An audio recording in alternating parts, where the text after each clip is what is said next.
সেটাকে চুম্বন করবেন অথবা স্পর্শ করবেন, স্পর্শ করলে হাতে চুম্বন করবেন, আর যদি না পারেন হাত ইশারা করে আল্লাহ আকবার। আমরা হজ করি কেন? হজ করি এই জন্য 11-12 আপনি পাথর মারবেন। যদি 12 তারিখ চলে আসতে চান তাহলে সূর্য ডুবার পূর্বেই আপনার বিনা ত্যাগ করতে হবে। আমরা হজের বিষয়ে অনেক কথাই শুনেছি আলহামদুলিল্লাহ।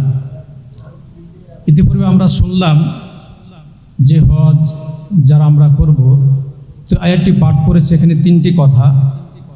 যার টাকা পয়সা রয়েছে, সাথে সাথে যানবাহন নিরাপদ এবং সুস্থ যদি কেউ থাকে, তাহলে এক কথাই তার উপর হজ ফরজ। এর ইতিপূর্বে কিছু কথা বলা হলো।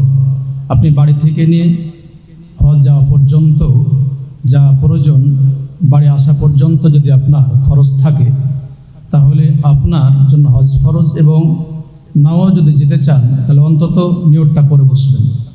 নিয়ত করলেই খালি সন্তর নিয়ত হলে ইনশাআল্লাহ, আপনি না হলে আপনার জন্য কেউ হজ করবে আশা করা যায়। দ্বিতীয় পয়েন্টের যে বিষয়টি, তা হলো মক্কা মদিনার ফজিলত। অল্প কথায় মদিনার ফজিলত আমরা জানি। আল্লাহ রসুল সাল্লাল্লাহু আলাইহি সাল্লামের ভাষায়, মদিনা মসজিদে কেউ যদি 1 রাকাত সালাত আদায় করে তাহলে সেখানে 1000 নেকি পাবে। আমরা অনেকেই জানি যে 50,000 কথা বলা হয়েছে, এরূপ হাদিস সহিহ নয়। 1000 যে হাদিস ইমাম মুসলিম রাহিমাহুল্লাহ নেছেন 1000 নেকি পাওয়া যাবে, এটি সঠিক। মদিনার ফজিলতের কথা, মক্কার ফজিলতের কথা বলতে গিয়ে ওলামাগণ যা বলছেন, রাসূল সাল্লাল্লাহু আলাইহি ওয়াসাল্লামের ভাষায় মক্কায় কেউ যদি 1 রাকাত সালাত আদায় করে, 1 ওয়াক্ত সালাত আদায় করে, তাহলে তার জন্য 1 লক্ষ সওয়াব নেকির কথা বলা হয়েছে। এই বিষয়গুলো আমরা জানি। মদিনার আরেকটা ফজিলতের কথা, যে মক্কা মদিনায় উভয় ফজিলত রয়েছে, তবে মক্কা মদিনায় আমরা জানি কিয়ামতের আগে আগে দাজ্জাল সেখানে প্রবেশ করবে না, মহামারী রোগ প্রবেশ করতে পারবে না। তৃতীয় পয়েন্টটি, আমরা অনেকেই আছি যে আমরা মদিনার দুর্নাম করি। আপনাদের সাবধান করে দিচ্ছি, মদিনার খবরদার দুর্নাম করবেন না, মক্কা মদিনার দুর্নাম করবেন না। কেন? যে মক্কা মদিনা আপনার আমার প্রাণ কেন্দ্র,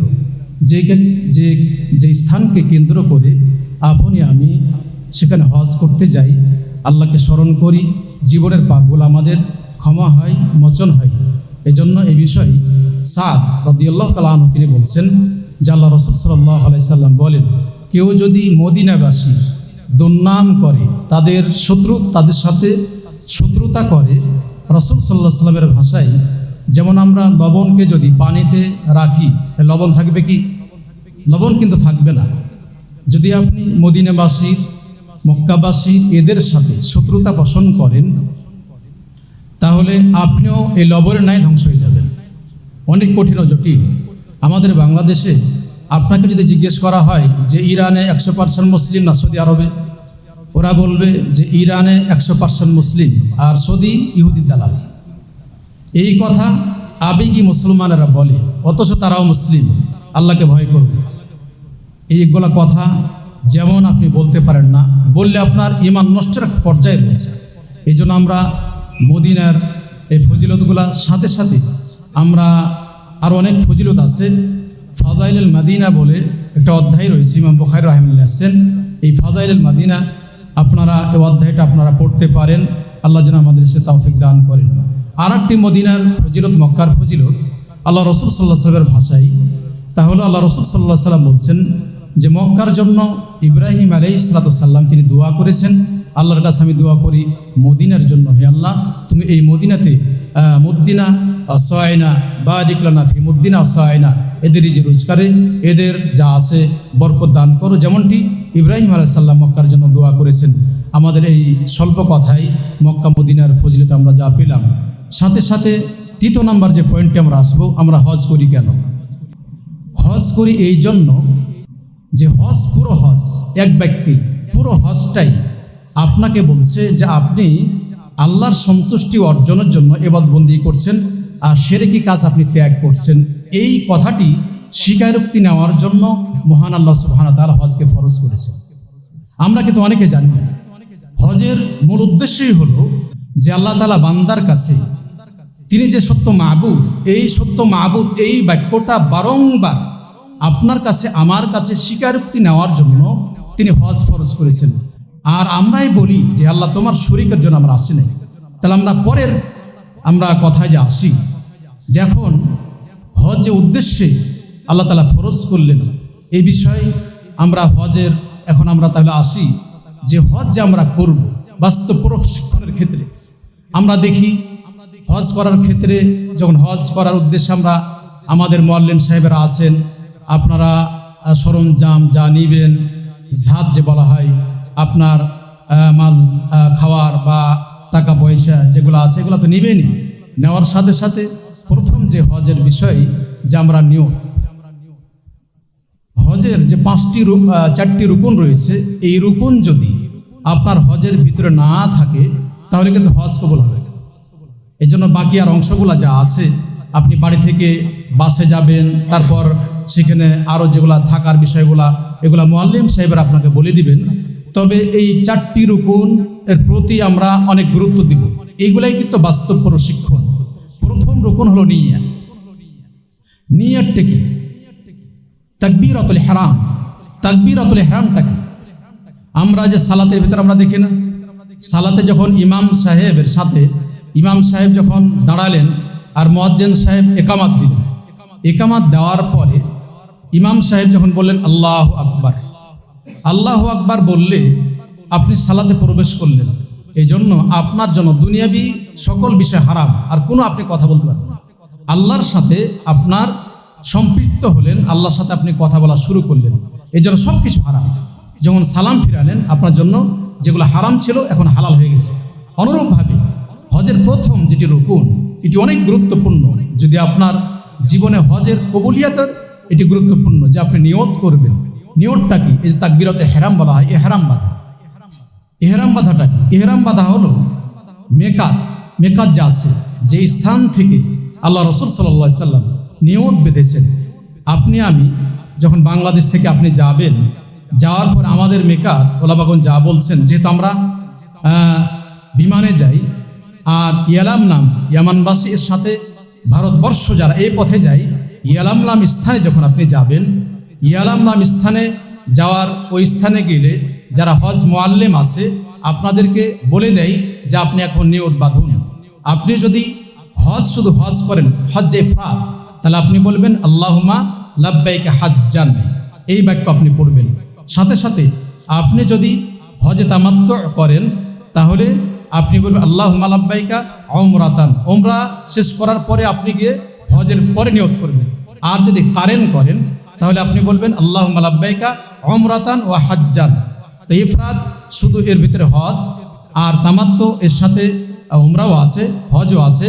কারেন হলো একসাথেই, যার নিয়ম কানুনগুলা প্রায় ইফরাদের মতো। তো আমরা যেহেতু বাহির দেশ থেকে যাই, এই জন্য আমাদের জন্য সব থেকে বেস্ট যেটা হবে এবং ভালো সেটা হলো হজে তামাত্তু করা। কারণ হজে তামাত্তু যখন আপনি হজে বা উমরা যখন নিয়ত করলেন, নিয়ত করার পর আপনাকে যে বিষয়টি বললাম যে হজের উদ্দেশ্যটা কি, যে তাওহীদ প্রতিষ্ঠা করা। দেখেন আপনি এই বাক্যটা বললেই বুঝতে পারবেন, যেহেতু আপনি তামাত্তু হজ করছেন, তাই ওই ইয়ালামলাম স্থানে গিয়ে আপনি যখন বলছেন আল্লাহুম্মা লাব্বাইকা উমরাতান, এরপর আপনি যখন এই নিয়ত বেঁধে নিলেন, ইহরাম বেঁধে নিলেন, তারপরে আপনার জন্য অন্যায় কাজ, সকল কাজ হারাম। এখন কি আপনি পড়বেন এই সময়? এই সময় আপনাদের তালবিয়া হলো লাব্বাইক আল্লাহুম্মা লাব্বাইক, লাব্বাইক লা শারীকা লাক লাব্বাইক, ইন্নাল হামদা ওয়ান নি'মাতা লাক ওয়াল মুলক লা শারীকা লাক। দেখেন এই বাক্যে আপনি বলছেন আল্লাহ আমি উপস্থিত হয়েছি, লাব্বাইক আল্লাহুম্মা লাব্বাইক, হে আল্লাহ তোমার উদ্দেশ্যে উপস্থিত হয়েছি, তুমি সত্য মাবুদ, লাব্বাইক লা শারীকা লাক, তোমার কোনো শরীক নেই, ইন্নাল হামদা ওয়ান নি'মাতা লাক ওয়াল মুলক, ইন্নাল হামদা সমস্ত প্রশংসা তোমার জন্য, ওয়াল মুলক তুমি আসমান জমিনের মালিক, ওয়া নি'মাতা লাক নিয়ামত রাজি তোমার কাছ থেকেই, ওয়াল মুলক লাক তাহলে আসমান জমিনের মালিক, লা শারীকা লাহ, আবার বলছেন আপনি আপনার কোনো শরীক নেই। এই যে বাক্য আপনি বললেন, তাহলে প্রথম আর লাস্টে ওলামাগণ যা বলছেন যে এই বাক্যটা অর্থবোধক কি, লা ইলাহা ইল্লাল্লাহ। সেটা কিভাবে?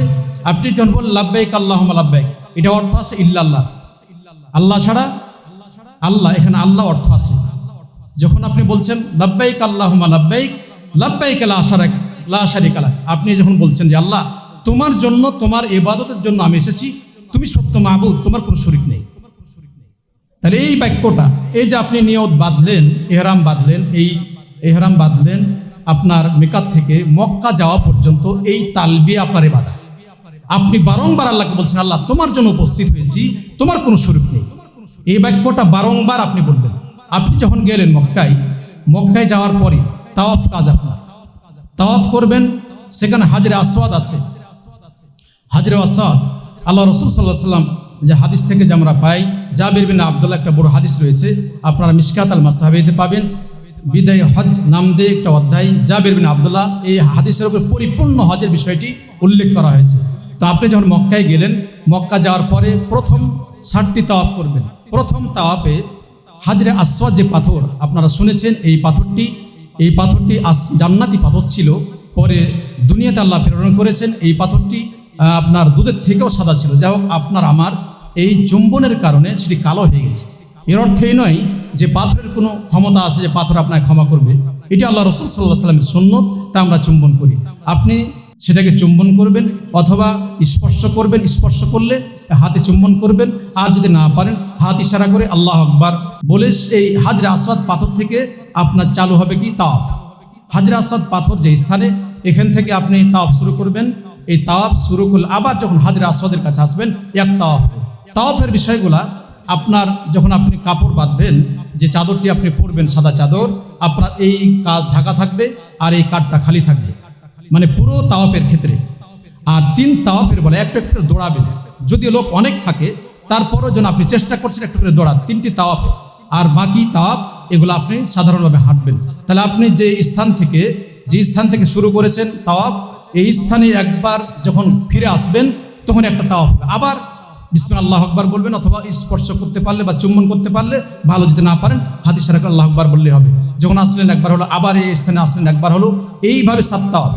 আর তাওয়াফের ক্ষেত্রে আপনার নির্দিষ্ট কোনো দোয়া নেই, তবে রুকন ইয়ামানি বলা হয়। আল্লাহ রাসূল সাল্লাল্লাহু আলাইহি ওয়াসাল্লাম যে দোয়াটা বেশি বেশি পড়ছেন, রব্বানা আতিনা ফিদ দুনিয়া হাসানাতাও ওয়া ফিল আখিরাতি হাসানাতাও ওয়া কিনা আযাবান নার, এই দোয়াটি তিনি খুব বেশি বেশি পাঠ করেছেন। তাহলে আপনার যখন তাওয়াফ 7টি তাওয়াফ হয়ে গেলে মাকামে ইব্রাহিম সেই স্থানে আছে। মাকামে ইব্রাহিমকে সামনে নিয়ে 2 রাকাত সালাত পড়বেন। আল্লাহ রাসূল সাল্লাল্লাহু আলাইহি ওয়াসাল্লাম সালাত পড়েছেন। এই সালাতে তিনি সূরা কাফিরুন আর ইখলাস সূরা পড়েছেন।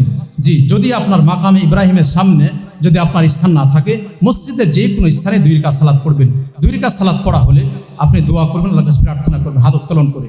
তারপরে জামজামে মাও জামজাম আছে, এই জামজাম একটু পানি পান করবেন, এটা হলো মুস্তাহাব। তারপরে আপনি যাবেন সাইর ক্ষেত্রে, ইন্না সাফা ওয়াল মারওয়াতা মিন শাআইরিল্লাহ, আপনি সাফার স্থানে যাবেন। সাফার স্থানে গিয়ে আপনি সাই শুরু করবেন। তাহলে জানার জন্য আবশ্যক যে তাওয়াফের ক্ষেত্রে উজু ছাড়া তাওয়াফ হবে না, উজু আপনার থাকা লাগবে। কিন্তু সাইয়ের ক্ষেত্রে যদি উজু নাও থাকে তাহলে সাই হয়ে যাবে। তাহলে এখানে আমরা আসি, যখন আপনি সাই করবেন, সাফা পাহাড়ে উঠবেন, আর কিবলাকে সামনে নিয়ে, কাবার ঘরকে সামনে নিয়ে একটি দোয়া পড়েছেন আল্লাহ রাসূল সাল্লাল্লাহু আলাইহি ওয়াসাল্লাম, লা ইলাহা ইল্লাল্লাহু ওয়াহদাহু লা শারীকা লাহু লাহুল মুলকু ওয়া লাহুল হামদু আলা কুল্লি শাইইন কাদির লা ইলাহা ইল্লাল্লাহু আনজাযা ওয়াদাহু ওয়া নাসারা আবদাহু ওয়া হাযাল আহযাবা ওয়াদা। এই দোয়াটা বইয়ে আছে, আপনারা পাঠ করে নেবেন। আমাদের শ্রদ্ধেয় আমিরে জামাত, মুহতারাম আমিরে জামাত, ওনার একটি বই আছে, বেটার বেস্ট যা আছে, অনেক বই আছে, তার ভিতরে আপনার জন্য মনে করি সংক্ষিপ্ত আকারে খুব চমৎকার বই। এই বইটা আপনাদের সবার গ্রহণ করা এবং দেখা উচিত। সে গ্রহণটা আপনাদেরকে নেওয়ার জন্য সবাইকে পরামর্শ দিচ্ছি।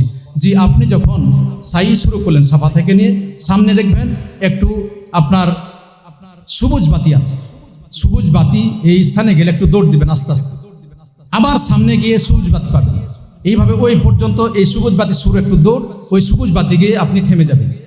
তারপরে আপনি গেলেন সাফা থেকে মারওয়াতে গিয়ে আপনার কিবলাকে সামনে নিয়ে, কাবাকে সামনে নিয়ে ওই যে দোয়া পাঠ করলাম, এই দোয়াটি পাঠ করবেন।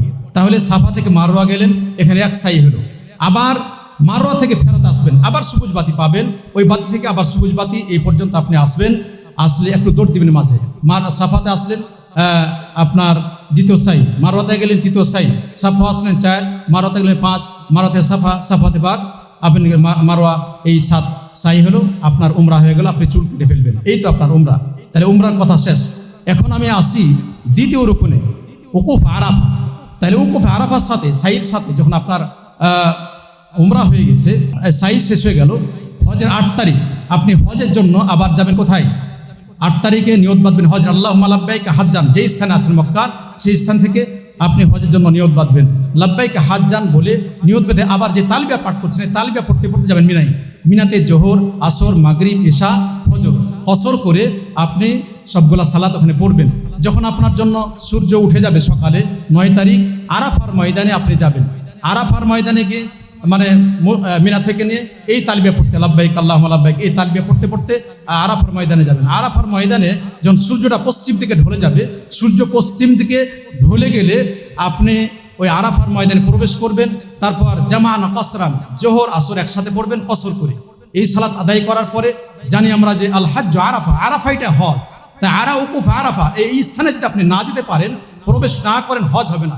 এখানে একটা বিষয় আছে যে আপনি সূর্য ঢোলার পর থেকে মাগরিব পর্যন্ত সেই স্থানে সালাত পড়বেন, কোরআন তেলাওয়াত করবেন, জিকির আজকার করবেন, আল্লাহকে ডাকবেন, নিজের জন্য জান্নাত চাইবেন, সারা বিশ্বের মানুষের জন্য, আপনার আত্মীয় স্বজন, পিতামাতা সবার জন্য দোয়া করবেন। আয়েশা রাদিয়াল্লাহু তাআলা তিনি বলছেন, আল্লাহ রাসূল সাল্লাল্লাহু আলাইহি ওয়াসাল্লাম বলেন, এই আরাফার এই দিনে অসংখ্য মানুষকে আল্লাহ তাআলা জাহান্নাম থেকে মুক্তি দান করেন। এই জন্য এই দিনে আপনার নিজের জন্য আপনার যাতে হজটা কবুল হয়, আল্লাহর কাছে ক্রন্দন করে আপনি চাইবেন। আল্লাহ বলবে, আল্লাহ তার ফেরেশতাদের বলে, দেখো এরা আমার কাছে কি চাই, এরা কি চাই, এরা যা চাই আমি তাদের তা দিই, এবং তাদেরকে জাহান্নাম থেকে মুক্তি দান করবেন। আরাফায় ময়দানে অবস্থান করলেন, এখানে মাসালা রয়েছে। কেউ যদি সূর্য ঢোলার পর থেকে আপনার না যেতে পারে, তাহলে রাত্রের ফজরের আগে কেউ যদি আপনার 1-2 ঘন্টাও থাকতে পারে, তারপর তার হজটা হয়ে যাবে। কিন্তু ফজরের পর যদি আপনি এই না যেতে পারেন, আর এই বছর আর হজ নেই, আপনাকে আরাফার ময়দান না পেলে এই বছর হজ নেই, সামনে বছর আপনাকে হজ করতে হবে। তাহলে আমরা আরাফা থেকে নিয়ে আসলাম, এখন আসবো আবার লাব্বাইক আল্লাহুম্মা লাব্বাইক বলতে বলতে মুজদালিফায়। মুজদালিফায় এসে মাগরিব আর ইশা জমা করে সালাত আদায় করবেন। মুজদালিফায় কোনো তাবু নেই, সেখানে খালি মাঠ, সেখানে আপনি বিশ্রাম করবেন। তারপর ফজর হবে, ফজর হলে ফজর সালাত আদায় করবেন। আদায়ের পরে আপনি আর আসবেন মিনার উদ্দেশ্যে। মিনার উদ্দেশ্যে আবার এই তালবিয়া পাঠ করতে করতে মিনার উদ্দেশ্যে আসবেন। আসার পরে বড় জামারায় পাথর মারবেন। তারপরে আপনার কুরবানি করবেন, এর সাথে চুল কাটবেন। প্রথম তাহাল্লুল, এখন আপনি সাধারণ পোশাক করতে পারবেন।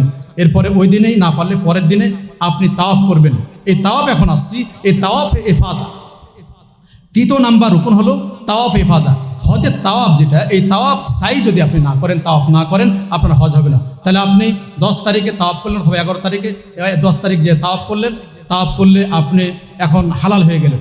এই তাওয়াফের পরে আপনি আসবেন আবার মিনাতে, ওই তালবিয়া পড়তে পড়তে লাব্বাইক আল্লাহুম্মা লাব্বাইক, লাব্বাইক লা শারীকা লাক লাব্বাইক, ইন্নাল হামদা ওয়া নি'মাতা লাক ওয়াল মুলকু লা শারীকা লাক। এই তালবিয়া পাঠ করতে করতে আপনি আসবেন কোথায়?